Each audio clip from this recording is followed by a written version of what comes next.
Thank you and good morning. My name is Caird Rexroad. I'm with the Agricultural Research Service, and I really appreciate the invitation to come and spend a couple of days talking about aquaculture with you. The vision for this workshop fits very well with the narrative that we're trying to have for USDA and our role in aquaculture. At USDA, we're a department. We have about 30 agencies. I work in the Agricultural Research Service, so I'm mostly involved in research activities, but we do have 30 agencies that have different roles, and so I will try to cover those in a very broad sense and also give you kind of what is our perspective, and especially from our agency and the National Institute of Food and Aquaculture that has responsibilities for research, education, and extension. So with that, we had a notice that we have a new secretary as of last night, so we're very glad that Sonny Perdue has become our next secretary. And he sent an email to us, and he said many things, but at the end of his email he said, do right and feed every human. And I think that's what we're talking about here, is doing something the right way with all of the science-based decisions that we need to have in place to increase production of aquaculture in the US and here in Minnesota. And also we're talking about feeding the world. And so with that, I'll go ahead and begin. You're talking, I noticed in John's presentation, you have an $11 million farm gate industry here in the state that's mostly based on stocking.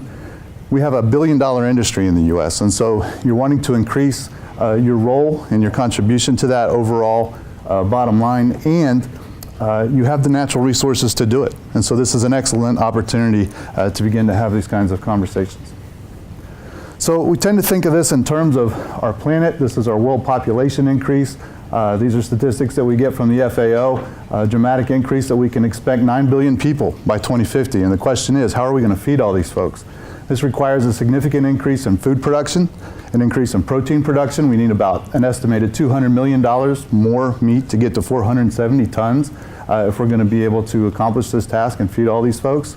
So how are we going to do it? Well, we have great terrestrial farming practices in this country and in other countries. And those can become more efficient.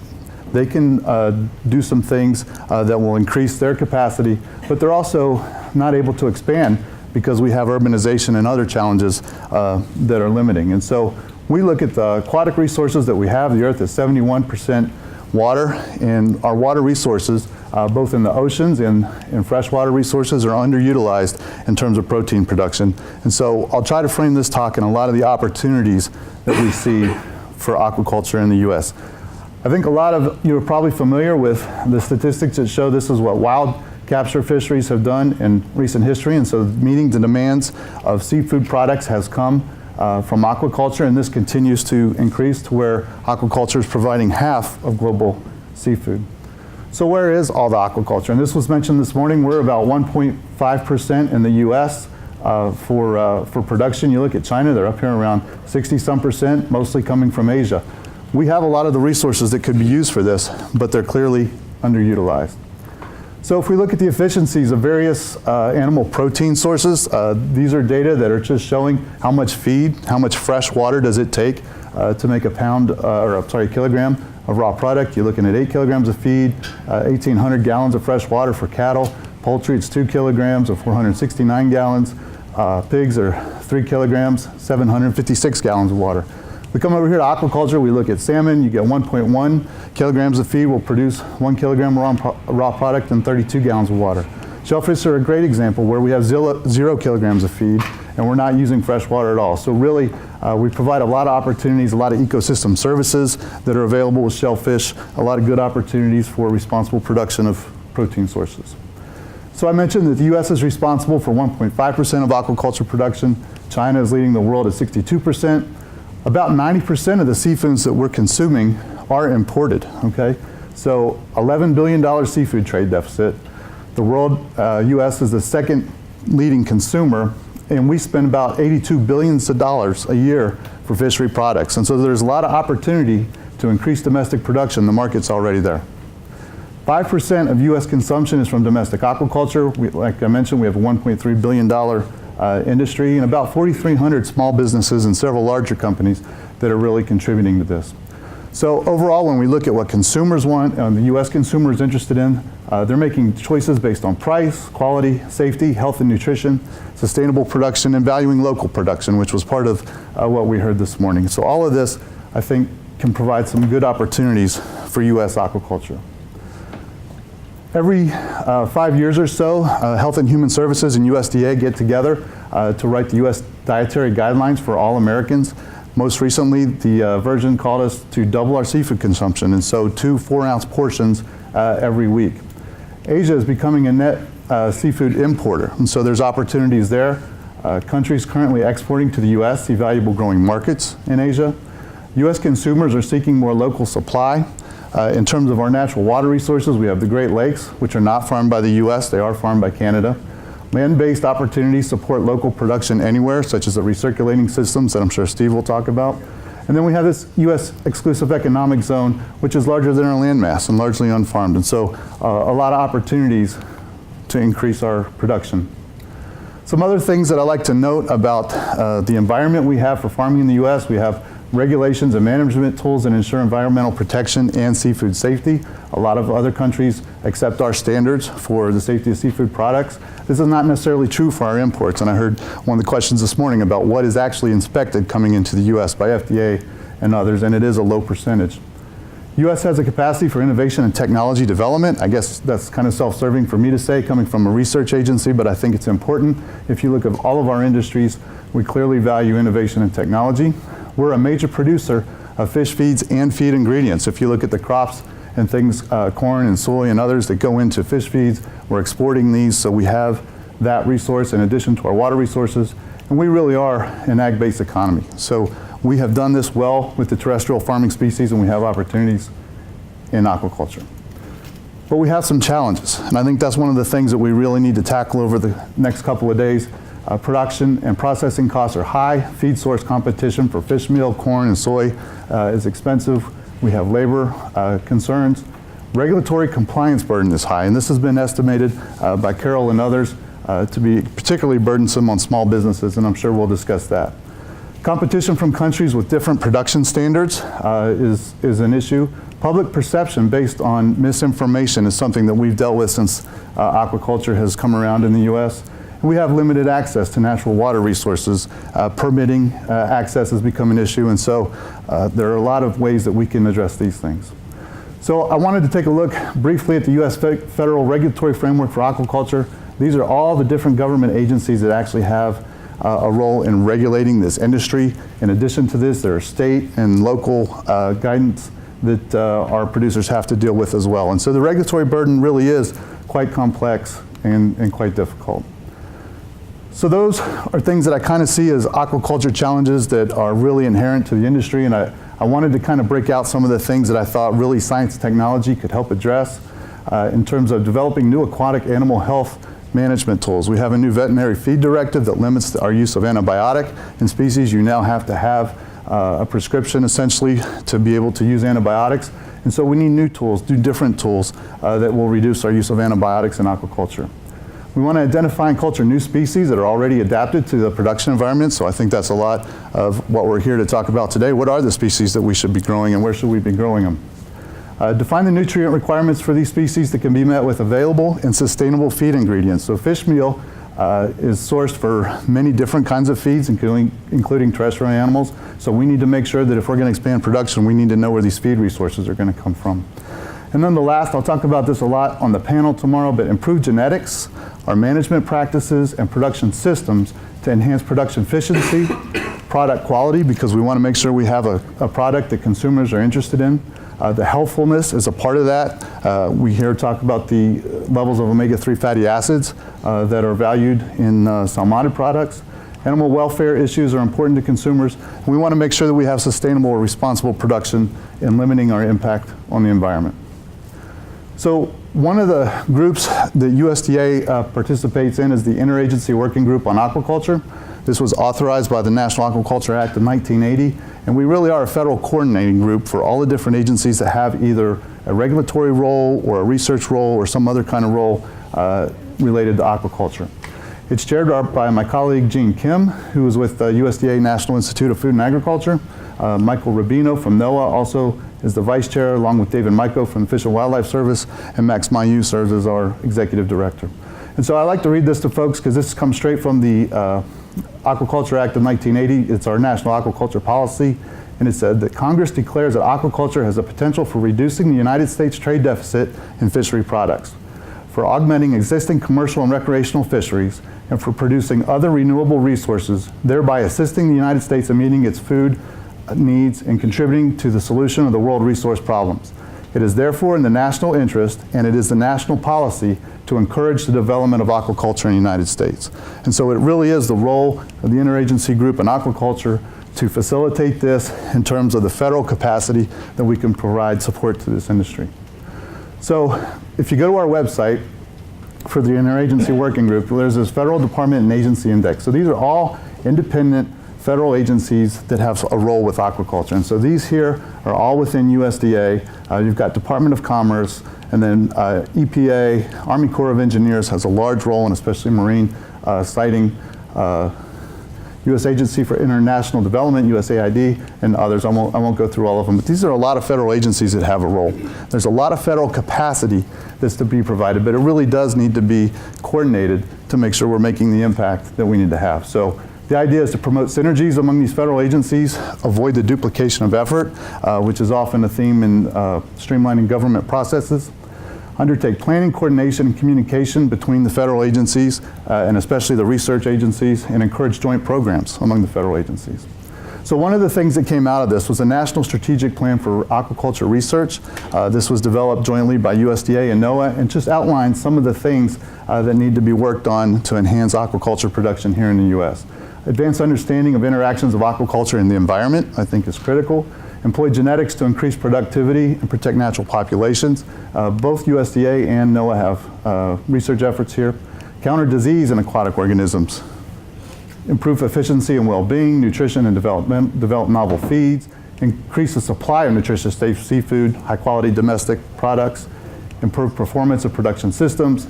A skilled workforce is going to be incredibly important for this. So we can do all the research, we can have the technologies, but we need folks who know how to use it. And then last, develop and use socioeconomic and business research to advance the domestic aquaculture industry. And so this is I actually wrote this last night, and I put David Love et al. In review, Johns Hopkins. And this morning, Carol told me it's actually been accepted, so we'll look forward to seeing this publication online here in the near future. But the title, and this was presented at World Aquaculture this year, an analysis of nearly $1 billion of aquaculture grants made by the United States from 1990 to 2015. So $1 billion of federal money, and where did it go? And what he's showing over the years from 2000 to 2015, the return on investment was 37-fold. So this is pretty good. In terrestrial animal agriculture and other crops, it's more like 17-fold return on investment. And so we're really excited to see this, and it justifies doing a federal portfolio in aquaculture research. So I thought we should spend some time on what are we producing in the U.S., and this comes from the 2012 Census on Aquaculture that was published in 2013. And so not to go through all of these, but this is where our U.S. industry is currently for the most part. There are some species that are too few or dominated by a single company to report on, such as Atlantic salmon. We have sturgeon, flatfish that are not reported, but I think you get the idea. Blue and channel catfish are leading with $375 million farm gate value, oysters 180, rainbow trout 110, and so on. And so these are the species that we have invested in as, with our federal portfolio. In aquaculture, one of the things I learned when I first got in the business is there's always a new and upcoming species, and this is kind of a list that I took, and it's heavily influenced by marine species, and this comes from NOAA, but there's a lot of species that are up and coming, things that are not yet accounted for in the census of aquaculture, but could be important to the future of the industry. So I wanted to talk a little bit about how we see our role as a research agency, and, in terms of where we spend our portfolio. In ARS, we think our job is to work with stakeholders to identify the constraints to improving production efficiencies, product qualities, all the things I mentioned on a previous slide. We need to develop science-based approaches that complement industry efforts and industry capacity. So if an industry can do something for itself, there's not a federal role. So we need to make sure that we're enhancing what is already out there. And then finally, conduct research and technology transfer. Use our dollars, run research programs, and make sure that we're providing either tools, technologies, or information that is useful for policy or for the industry. So where do we get our research priorities? Largely from presidential initiatives. With the changes in administration, these tend to change, so we're looking forward to seeing how that is affected with Secretary Perdue coming on. We get them from Congress, and every year Congress writes the budget and tells us what our priorities should be and tells us how to spend the money that they provide. But most importantly, we get guidance from our stakeholders who help us identify what are the constraints to the industry, what are the challenges that they're having, and we identify the resources that we can put towards those challenges.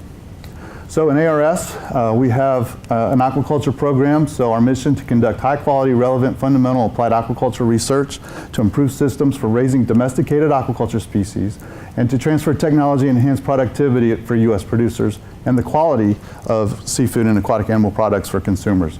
And so really this is, we see our role to help existing industries or other federal agencies such as NOAA who help up-and-coming industries.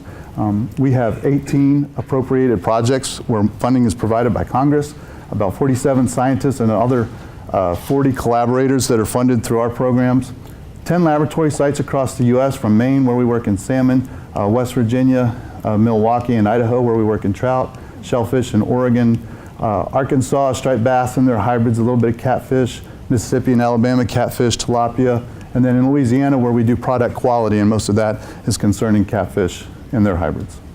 So a budget overall of $31 million, and as I mentioned, working in freshwater and marine species. And so we have 5 major themes to our research program. First one is selective breeding, directed reproduction, and development of genomic tools. And so this is where we put all of our genetics to improve things like fish health, yields, production efficiencies. Looking at the nutrient requirements and alternative sources for proteins and lipids. And so where are these feeds going to come from? What are good feed ingredients, and are they really good? Let's demonstrate that they are useful in the production environment. Health of aquatic animals, where we're using genetics to improve health. We're also looking at developing vaccines. Sustainable production systems, such as the project Steve works on, and recirculating aquaculture. And then as I mentioned, in New Orleans, we do some product quality and new products for mostly catfish, but for aquaculture species in general. And so the approaches that we use, basic and applied, we got to do some basic research sometimes, such as genomics to find out how the biologies of these fishes work. All of the alternative antibiotics and omics, I put genomics, the microbiome, all of those things, host pathogen interactions and how they impact disease, breeding for growth, vaccine development, feed formulations, aquatic engineering, performance evaluations. It's very important in our technology transfer that we work with farmers and producers to show that we've done something that will impact their industry. And so one of the things that I like to highlight is the importance of the partnerships that we have, if it's with feed companies, if it's with growers, if it's with the pharmaceutical companies, to make sure that our research is impactful. So on the left, I've kind of listed the species that we work with. Catfish and their hybrids are an extremely important part of our program. Striped bass and their hybrids. A lot of our funding is dedicated to rainbow trout and Atlantic salmon, but we also do work in the Pacific and the eastern oyster. These are all species that Congress has directed us to work in. There are other opportunities that we have sometimes to partner with folks and bring in some other species such as tilapia. We have done some work for shrimp diets and things like that that are kind of standalone projects. So I wanted to talk about the National Institute for Food and Agriculture. I like to say aquaculture, but my colleague Jean Kim runs this program, and to tell you a little bit about what their mission is and the funding that they can provide. So in terms of research, they're looking to provide answers to complex issues facing society, education, support schools and university for training the workforce, and then extension, providing knowledge gained through research to the agricultural workforce and in theory to practice. And so they have $1.5 billion in their agency for these missions. 2/3, I think, is towards extension. And so some of their programs are dedicated for aquaculture. So their funding for aquaculture, if you look at all of the competitive programs, all the formula funds, it averages out to around a $20 million a year portfolio. The competitive side, there are about 30 different competitive programs that have broad eligibility that folks that are interested in aquaculture can compete for. AFRI is one of the largest. We call it the foundational program. Has individual programs within it for reproduction or nutrient efficiency and genomics and things like that. And then I'm going to talk a little bit about the Aquaculture Research Program and the Small Business Innovation Research Program. So under the Aquaculture Program, this was, I think we're going into the 4th year for this program. It provides funding up to $300,000 for 2-year projects. The goal here is for these projects to be very applied, directly address major constraints to the U.S. aquaculture industry. It doesn't define species of interest, but it does provide some focus areas. They like to see projects in genetics, disease, production systems, and economics. And then there's the Small Business Innovation Research Program. These are funds that are collected to engage the industry. They come in phase 1, 8-month project for $100,000. If phase 1 is successful, you have an opportunity to go into phase 2, which is a 2-year project for up to $600,000. So the idea here with aquaculture is to develop new technologies to enhance the knowledge and technology base needed for expansion of domestic aquaculture industry in form of production agriculture. So looking at the program, I had to talk a little bit about aquaponics, just a couple of things. We don't have a program in aquaponics in USDA. However, there was great interest from our previous Secretary Vilsack and some in Congress in terms of aquaculture production. There are many researchable questions that are a part of the aquaponics operations. We do, in ARS, conduct research in plants, fish, shellfish, greenhouse, and aquatic systems. So we do research in everything around aquaponics, but we really don't have a program that's dedicated to aquaponics itself. NIFA, although they don't have a program in aquaponics, they do have a lot of programs that aquaponics can apply to. And so Gene wanted me to make sure that everyone understood that he considers as a hybrid of water quality hydroponics production and terrestrial veggies, and as a component to aquatic animals, it crosses many of our programs.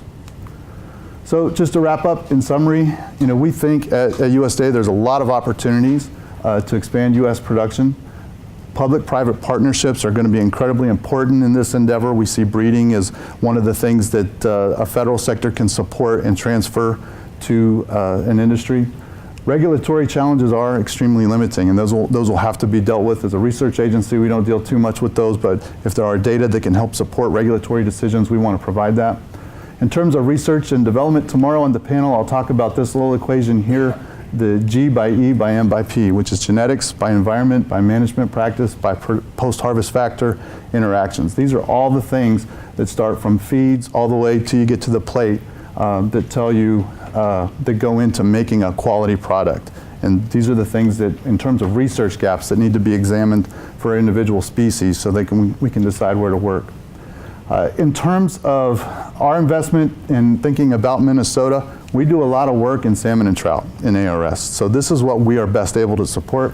Unfortunately, we don't have anything in walleye, but I heard you say walleye a lot, so I certainly I heard your message there. We just don't have a portfolio there.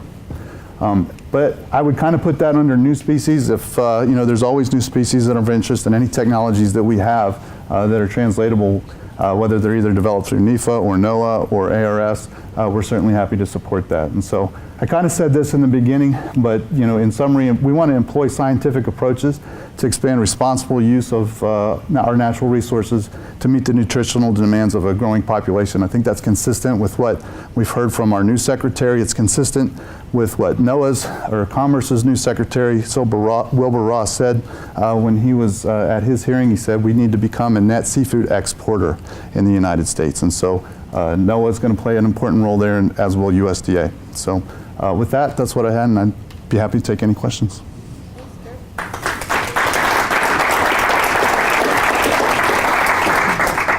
So we do have about 5 minutes for questions. So. Okay. Do I have to say my name again? Greg Fisher with University of Wisconsin-Stevens Point. So how do you guys interact with the universities with your program? And we know how to do walleye at our facility. Right. Good, so good to hear on number 2. But how do we interact with universities? So we have a mission to work with NIFA. So NIFA oversees the land grant university system and supports extramural programs. They provide formula funds as well as the competitive funds.